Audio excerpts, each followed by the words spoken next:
RingGangRadio.com. Take over. Last mission. Final boss mode. What it do?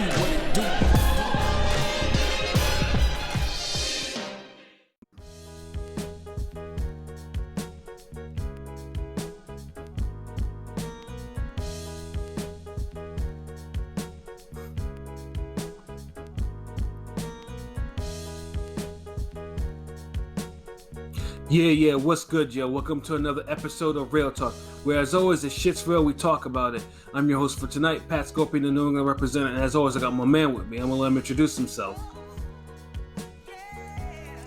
Yo, what it do? LB, Lauderdale boss, Shuttleworth, the GOAT artist, Star Wars creator, RingGangRadio.com in the building. Yes, sir, ringing in the house forever and always. And as always, I got my other man with me. I'm gonna let him introduce himself. Hey yo, what up? You already know who this is. Your boy King P, Bodega Box in the building. Ring Gang Radio, forever and always. Let's go. Hey, Bodega P, straight from the sewer, as always, keeping our city safe and everything, from other mutated animals and, all types of wild shit, man. As always, we salute you for your service.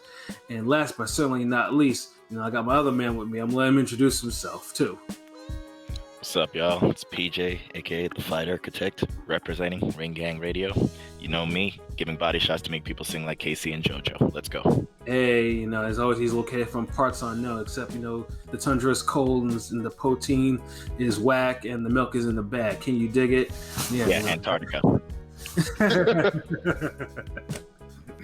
Oh, man.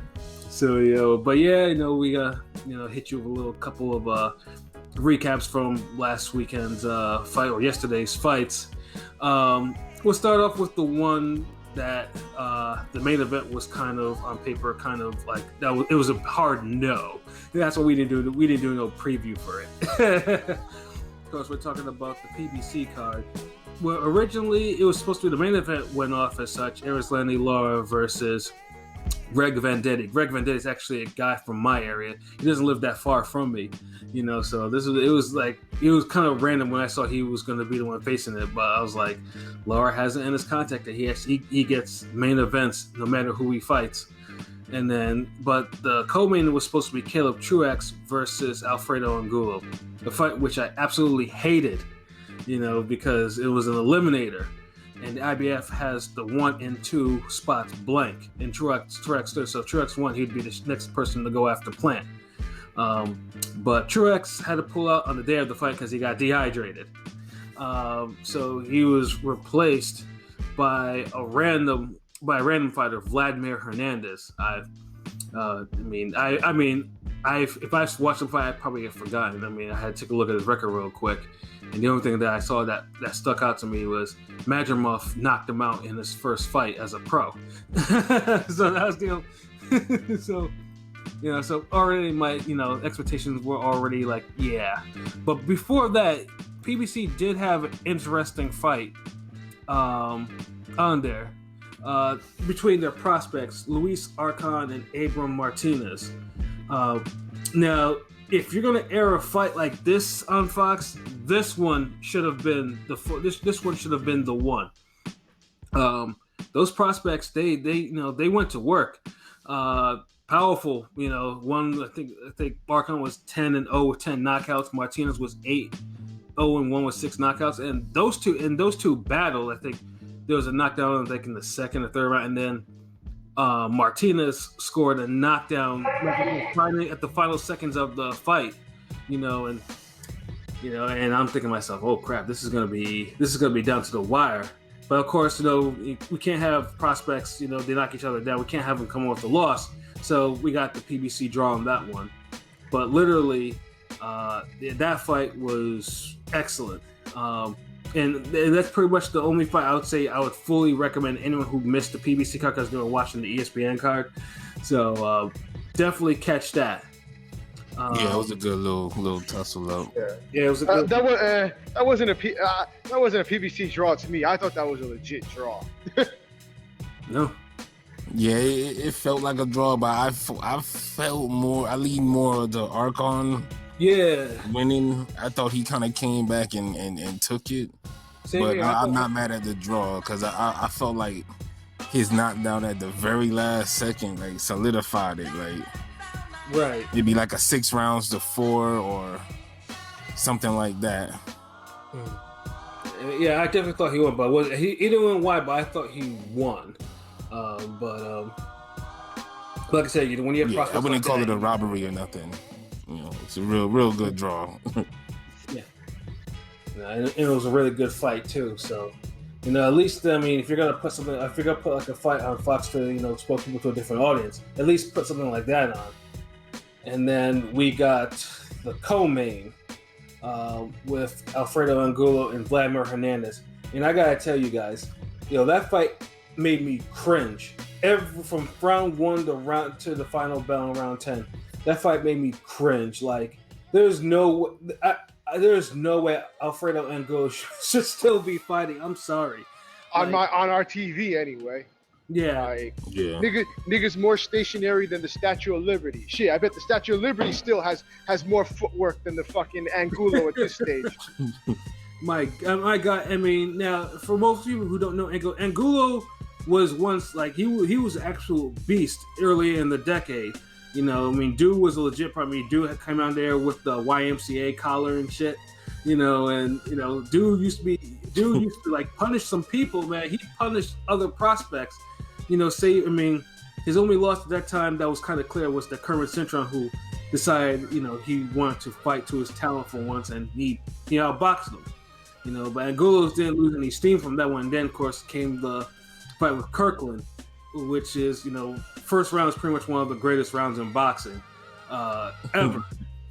Right. And then after that, Angulo takes a slow, steady, violent beating from Kirkland. and then he had some trouble with INS, I believe. And then once he got from that, he was never really the same fighter. He got slower. He took a little bit more punishment. He had shots against Canelo. That was just a one-sided beating, and he became a highlight reel. Pretty much. And in the Lara fight, he grabbed a good fight out of Lara. Yeah, Angulo basically fell off once he stopped rocking the damn cornrows. Yeah. Yeah, and then now you see this. Although he can still punch, but he's slow and gets hit a lot, and that's what. And Hernandez was just letting him have it. Like I was literally cringing. I was like, "This is sick!" Like he was hitting him with it was like 4 to 5 punches to like 1. It was sick. And I'm what someone would call a bloodthirsty goal. Like I like to see a little action, but Angulo's couple of fights, I just can't with it. I can't with him anymore. If Pat is reeling because of a fight, it's something bad. Yeah, no, because I don't know what it is, but Angulo just overnight he expired. And it's just I wouldn't really call it an overnight expiration. It was a slow deterioration that basically just culminated in, yeah.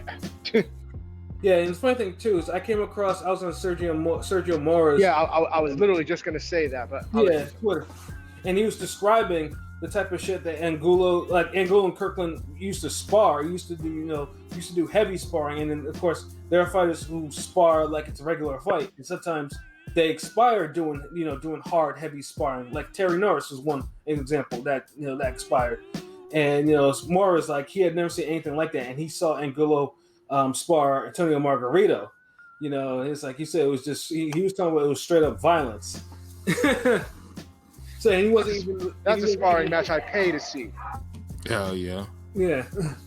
Yeah. A mirror match. Yeah. Just one being a little bigger and stronger than the other one, but then one probably being more precise and skilled. So. It's a good one. Yeah, no, and Angulo like the punch stats were going crazy. Like, Angulo Hernandez would go into the ropes for some odd reason, and then Angulo would get his shit off, and then he'd go, but Angulo for whatever reason could never land the punch. Like he'd throw some combinations, he'd rock the guy, but he'd never land that one punch down that you think it would either drop him or finish him for the fight. Yeah, Hernandez had a chin though. You know, it's like he took because I felt like Angulo did land some heavy shots, but like you said, nothing that just ever was like, oh damn, like nothing never fight changing. Where it seemed like Hernandez was throwing and landing more, but CompuBox said hell nah. Yeah, I was gonna say I feel like he didn't have like the speed or the footwork to really set anything up. Like it was evident he was just a shell of himself. Too slow, nothing outside of one punch. That one punch wasn't coming, so yeah, and just kept him in the fight because Hernandez didn't have the power to put him down. Although he was snapping Angulo's head back constantly, like he was landing them uppercuts. Like I mean, any lesser man would have probably went down, but Angulo is still a tough son of a bitch. So he is, and to still return fire too. So I can't really put that. I can't really put that on that shit. Yeah, I can't really put that on Hernandez because, like I said, it's Angulo we're talking about. But I mean, dude, 37. So I mean, I don't think Hernandez hits crazy hard, but it was enough to really get the job done. Yeah, well, I mean, they both landed over 300 punches on each other in that fight. Yeah, it was more like a 154 Areola Talnaki. Yeah, pretty much. Yeah, I mean, the punch stats went crazy. Like it was nonstop, and it was slower. It was like those two were slower than Talnaki and Areola. Yeah, it seemed slower than Talnaki heavy Areola. Yeah, it was crazy. So you slower than the heavyweights. Yeah. Yeah, no, but like I said, but it just seemed like in that fight, it just seemed like every punch they were throwing, they would land, and I'm just like saying, like, I was like, man, this is wrong. And I mean, like I said, I like a good bloody fight, violent fight. But when I perceive a fighter being like finished, like Angulo is, it gets kind of like I just don't want to see this guy take any more punishment anymore. Yeah, it's more like what's the point? That seemed more like Rock'em Sock'em Robots to me. Yeah, like nah, I'm good. Yeah, no, but like I said, that shit went 10 fucking rounds. Like I think they threw like one of them threw over 1,000. I think Angulo threw over 1,000 punches and shit. I'm just like, this is going to be, and this is going to be nuts. But I honestly thought that Angulo was gonna win this fight. He was gonna pull it off. Because I think I had him. I think I scored like 96, 94 for him. I didn't expect the score still to be that wide. I think it was like 98, 92. Yeah, the scores were horrible. Like they didn't want to give Angulo any credit. Right. So I'm thinking to myself is like, what's the point? I think I had it 97, 93, but I mean, I don't know, something like that. So one more round, I guess, but it was a close one. Yeah, basically, I think it's like damn if you do, damn if you don't. Like, I mean, you give it to him, he faces Plant, and Plant destroys him, pretty much. As far as I'm concerned, fucking Hernandez basically stole Truax's win. Yeah, pretty much. Oh man, it was just like I wanted to be like I couldn't enjoy it because like I said, Angulo was just taking so much punishment, and he returned it, but it's just like this dude's gonna have a hard time when he finally retires. Hard time, But Hernandez, they gave him the win, and most likely he's gonna get bumped up, and he might possibly be facing Plant next. And if he is facing Plant next, oh my god, I'm gonna go off on that fight. But you need to fight Clay Collard. All I know is the donkey of the day then retroactively goes to Peter Quillen for losing to this Angulo. Yeah. Well, yeah, Quillen Ben deserved that. The award should be named after him, in my opinion. Yeah. Well, it's that donkey got even worse. Got even bigger.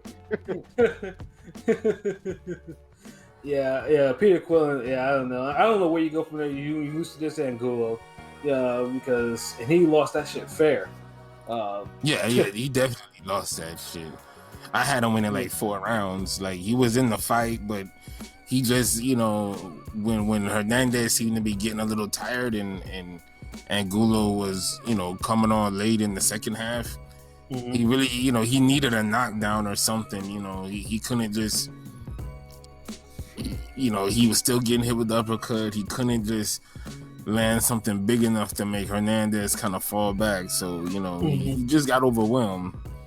He did. And of course, Quillen was just like, he got hurt every fucking round.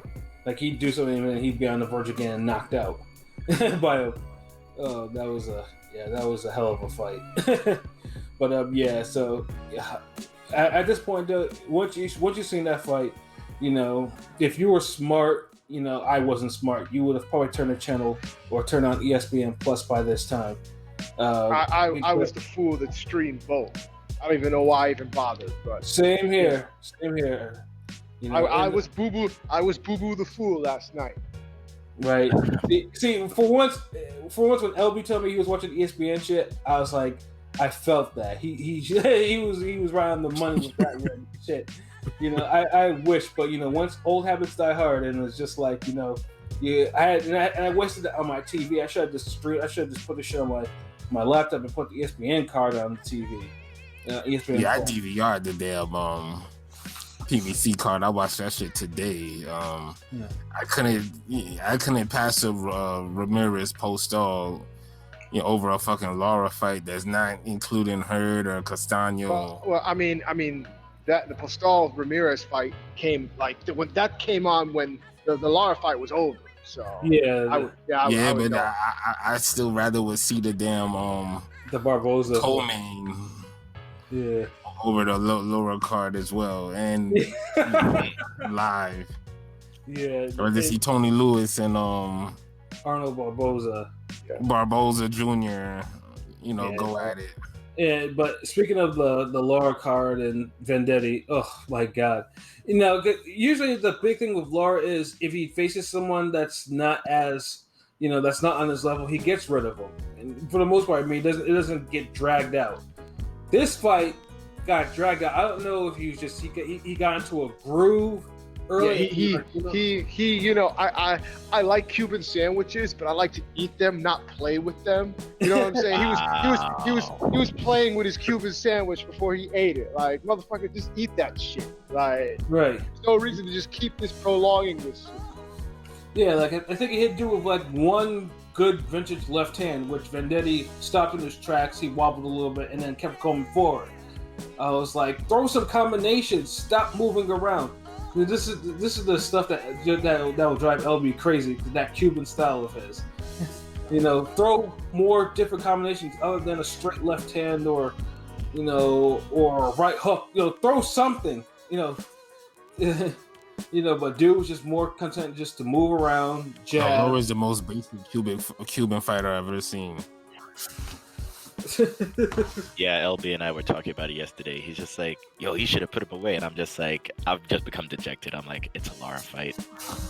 It's just going to go the distance. I'll be surprised if there's a stoppage anymore. But Lara used to put those type of guys away. That just showed me, Vendetti's better than, advertised, and Lara just, he's quite not on the money like that, like he used to be. Yeah, he's on the decline. Yeah, because with Vendetti, I mean, he has he has 4 losses, but he got knocked out by Soro, who's a 154 contender. So if Soro can put him away in 2 rounds, but Lara's going 12, a hard 12 with this dude. Yeah, a hard 12. I mean, the wash Soro would beat the shit out of this Lara. So, I mean. Yeah, I think Al needs to bring Soro to PBC now. And I think it's time to put Lara out to pasture. I'm sorry. Yeah, Vendetti was too competitive with him. Like, yeah, he landed good body shots. He was on them. Like, if he had a better punch, a little stronger, a little quicker, just he lacked the physicality and athleticism to really put him over the edge with Lara. But he had the right game plan and yeah, he had the skills too. Like, it wasn't something where I was like, damn, he's so outskilled. Like. Mm-hmm. Just he lacked a few tangibles, So I give him credit for going to 12, but it's not a good look for Lara. Who, No. I wasn't bored, but I was just like, He needed like that Dave East album. He needs a shot of Cuban coffee from Cayocho. Yeah. Yeah, like for real. It was like I was one of bored. those I was bored performances. as fuck. I'm not gonna lie, I was bored as fuck. So that's the part where I streamed the ESPN Plus and just didn't look back. And I'm like, I'm just, I was just, my I was, tolerance is different now, I guess. I would just look up, like, this nigga's still eating his Cuban sandwich, like, then breaks over, like, nigga, Breaks over. get back to work. Yeah, I don't know what Laura's problem was, but yeah, I mean, there is some deterioration in Lara. I feel like Laura's been in way worse fights. I thought the Trout fight was boring as fuck. I think it might also be because like it is a bit of wear and tear from like some of the, like his last fights. So now I don't know if he can figure out, be like, I can put this guy away, and he has this weird cautiousness now sitting in the back of his head. Yeah. Although it's funny because I felt like he used his legs more in this fight than he has in the past couple fights, where it looked like he didn't have any legs. I'm just like, I thought this nigga don't have no legs. That was the good thing about him losing his legs. That he Top fighters do that shit to you. Like that was the difference, and even then he couldn't he was only really maybe a step ahead of Vendetti. Yeah, like it wasn't like several steps. Like dude was really like Vendetti. The old Lara would have been several steps. Like it was sad just to watch this. Like I mean, and I think too. Like I think Laura's fighting too many of these journeymans or whatever, man. Yeah, that's two in a row. Like we need to see him. We need to evaluate him against a tougher opponent. You know what I'm saying? I mean, that Castano fight. I mean, that fight. I mean, was close to the wire too, and like, that was a tough fight. Yeah, and it. And God, I mean, and of course the Hurt fight's the classic, and then the Terrell Kashaw fight. The less said about that damn fight, the better. I mean, shit, he was getting tagged in that fight too. Like he couldn't really just go away from that fight. Yeah. We're all talking about Lara fight. It was just like, yeah, I remember back in the day before he got shot. Yeah, that was good times. Like that's just our tone right now, talking about him. Basically. Yeah, no, Basically. his style is unique, but you can, Cooley high ass fight. But yeah, you can tell Laura's starting is deteriorating. And I mean, of course, he is Cuban, so the 37 might actually be a higher number. I mean, he don't look that. I mean, it's not like he's like Ortiz and Rigo. That Rigo looks like he's damn near 45. I don't know if Laura's still capable, but he needs to fight someone a notch above so we could make that a proper assessment, because apparently he's a notch above Alvarez, but and he went back to old Lara, but he still couldn't get him out of there. He only landed that one real good left early in the fight. Right. Well, like everything else was just like, okay, mid. I had heard that I think Lara's team reached out to make a rematch with Hurd and they declined. So I don't know what to make about that, but man, I don't know what's good with her, man. Yeah, I almost feel like J-Rock and Castano took the last bit of fight out of Lara and Hurd. Right. Hurd's on some other stuff right now. Like right now, he's trying to find a fighting identity. Right now, and he hasn't. Nigga, you like 30. It's too late to fucking find a new one. You are what you are already. Like, fuck. Yeah. At this point, it's like he has to improve on what he has. Like, watch some damn Roman Gonzalez tapes and keep it moving. Watch some damn Roberto Duran tapes, keep it moving. Like, bruh. Yeah, no. Don't try to reinvent the wheel. You're not some slick back foot boxer. You just need to know how to pump the jab and move your head better coming forward. Word. Yeah, I have a feeling 154 is in for a shift this year. How is this nigga even able to make 154 still? Fuck. Hurt. If I was him, I'd be going after Munguia or Andrade. He should have been fucking left to that division. Him versus Munguia would be a great matchup. Yeah. But like I mean, because there's no way that he can continue to drain like he's been doing, because it's definitely affecting his performance. I mean, definitely affecting his performances. I mean, besides the poor plan that they put together, it's only a matter of time. Let's lob some Vaseline so he can't see properly. Damn. Oh man, I'll be very interested to see what those ratings are for the Lara Vendetti portion. I'm pretty sure most people must have definitely tuned out. Yeah, because the fight lacked the intensity of the Porter fight the week before, like, and you actually saw Formella actually land some decent shots on Porter, where Vendetti, he probably landed like maybe 5 punches to the head through 12 rounds, and everything else was body shots. Where I think he was doing good body work, though. I give him that, but just wasn't enough, man. I felt like the overhand right was there for him all night, but he just never really attempted to throw it, like, because Lara keeps his head up and his gloves are kind of in front of his face, lowered. So I felt like a cracking overhand right, on the inside to really, do something. Mm-hmm. But he never went for the punch, so it's whatever. It's sad to see though, and Fox has to do a way better job in picking these fights for their cards. Yeah, like they gotta be a little stricter, because no more retirement fights with the likes of Angulo. Mm-hmm. No more career mode jobber fights like Porter, Lara. Mm-hmm. Get a fire prospect matchup and then 2 significant fights after that, and we good. Triple header. Exactly. And unfortunately, it's gonna continue because we have Ugas and Ramos next week, and yawn. Yeah, we're gonna let that one just that's pretty much all we mentioned of that. But we're gonna let it play out, see if there's anything that we need to talk about next week. It's on a Sunday as well, so like that shit was really good for Saturday.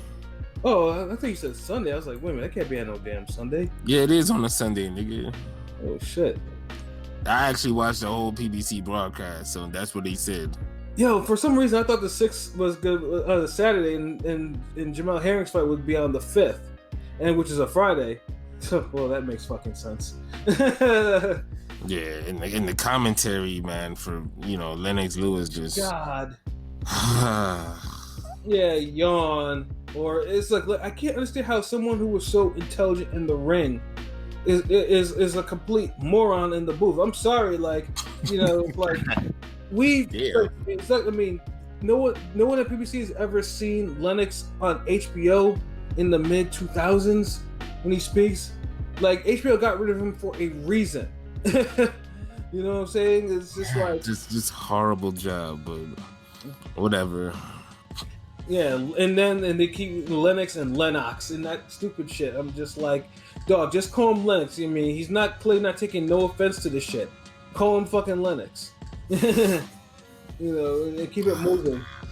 Well, ever since they told him it's Lennox, they've made a point to call him that. Right? Saying the name with their whole neck. Lennox. Lennox. It's like, stop that shit. Just be better to fight. Make some accurate. Look at something and do something. Say something smart. Not be a step behind. Like, oh yes, that's what he's doing. Aha. And then you can't even get out the term analogy, so he just stops mid sentence. That'd be the worst when he do that shit. I'd be like, dude, like, finish speaking, nigga. Like, don't just get frustrated and be like, you know what, fuck it. Yeah. Audience will figure out. He's in the middle of it looking through his thesaurus. Like, what the fuck, dude? Speak. Yeah, like I said, I mean, sometimes the smart fighter is just not smart. Can't talk about it. And he's a Hall of Famer through and through. But like, someone needs, like, Lennox has to go. I mean, they got rid of Sugar Ray Leonard when he started slipping. You know. Yeah. And the thing is, it's like Lennox is even worse than Sugar Ray Leonard. Like he's literally the worst. Yeah, like Leonard, used to be on some. Well, I mean, Lennox used to say Sugar Ray Leonard, that's my dude and all, but dude used to say some highly suspect things, man. I used to hate hearing his commentary, and they got rid of him quick. You know what I'm saying? And he did the same thing when he went over to the Zone. It was just like, yeah, he was like so fucking generic. Like almost seemed like he was winging it the whole night. Mm-hmm. That's the difference. I feel like that's the difference why they keep Lennox around, because he's still very like as terrible as he is when it comes to calling the fights. He still like has that he has that charismatic likeness that like comes across, where it's like fucking Sugar Ray Leonard, who was charismatic as hell in his prime, just doesn't translate on the mic with his charisma. Like, and the funny thing is that never used to be a problem with him.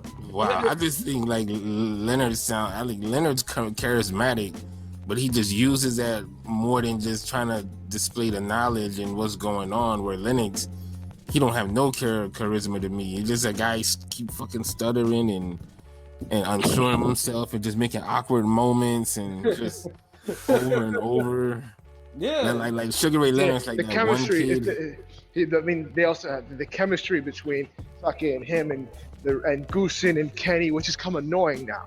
Like honestly, yeah, it's anti-chemistry. Like Leonard's it's like he's that one kid who fucking he has to do his speech on the report, but he read like only the first 2 pages of the chapter, so he tries to bullshit his way through the whole 5-minute speech. Yeah, honestly, I think when Sugar Ray was on point, obviously, I think he was more. I could tell he knew the fighters more and everything like that. I think he was more into the boxing scene, but I think it's a little different now. I don't think he kept up with it. So when he brought him back, thinking they could try to recreate what they did, I think that's why he started being off on the commentary. Yeah, he had his moments, but when I heard this dude talk about Errol Spence and how handsome he was during one of his like fights in like 2015, I was like, he has to go. I'm sorry, but dude lost the script. And then he went to the Zone. He didn't really do anything there. So yeah, I mean, you could tell Leonard wasn't really keeping up with the sport, just with some of the things that he says. Like, yeah, I'm an even all-time. Even like know these guys? Even like his comparison, like I remember he told years ago, he told Keith Thurman, he's like, you remind me of myself. I'm like, I fucks with Thurman, but he's nothing like Sugar Ray. Like, how do you make that comparison? Like, if he's talking about the footwork, I'll give him that. But definitely not the hand speed. No. Keith used to throw some nice combinations, but not Sugar Ray combinations. Yeah, I don't think nobody throws Sugar Ray combinations. That's what I'm saying. Sugar Ray combinations are a thing in their own. They're a category in their own. I don't feel that offended him saying that about Thurman. Like, no, I'm not saying that. I'm not offended. I'm just like I don't see it at all. Like, I don't think that they're anything. Like, he definitely got like I think his Sugar Ray quality is the footwork. Then it was worse. Then it was worse when fans started saying, "Oh no, Spence is like Sugar Ray." I'm like, "Oh my god!" Stop comparing people to Sugar Ray. That was much worse. Stop comparing people to Sugar Ray. How would you even remotely think of that comparison? Because people are fucking idiots and casual. You just skip over Hagler, like fuck it. But yo, enough about this fucking fight, man. Yeah. PBC, step your shit up, like. Yeah. Word. I was mildly entertained, but I don't like to see CTE specials and career mode main events. Right. Yeah, no, not at all. First fight definitely on the right track. Yeah. So you gotta go back to the drawing board with that one. We'll actually go back to several drawing boards after next week. 1 out of 3. Fucking go back to the sketchboard. Like fucking sketch something else. Fuck the drawing board. Just get a fucking. Go back to the fucking figure paints on that shit. Yeah.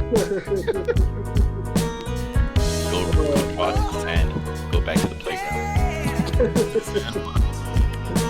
Go back to the stick at the beach. Anyway, for real, we'll keep going with that. Yeah, let's get to the good stuff. ESPN, however, did put on definitely a more entertaining card.